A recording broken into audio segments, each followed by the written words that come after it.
จะมีสู้ปกไม้บองต่อគ្នា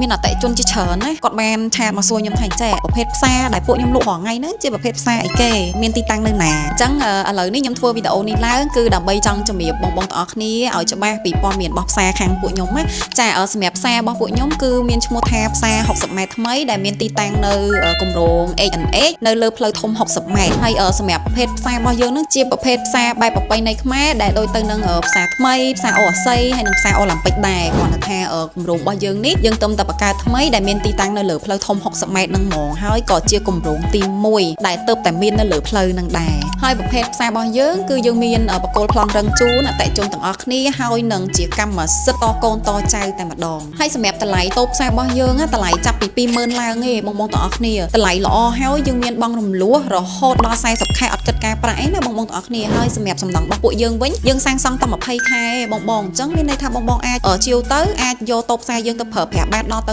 40ខែអញ្ចឹងបងចំណេញបានដល់ទៅ20ខែបងអញ្ចឹងបន្ទាប់ពីបងទិញទៅគឺបងចំណេញបានដល់ទៅ20ខែសម្រាប់បងយកទៅប្រើប្រាស់ចាអញ្ចឹងសម្រាប់ព័ត៌មានបន្ថែមបងអាចអញ្ជើញមកការិយាល័យលក់យើងតដែលមានទីតាំងនៅលើផ្លូវធំ60ម៉ែត្រក្នុងគម្រោងបូរី H&H Central បានណាបងទាំងអស់គ្នាអរគុណ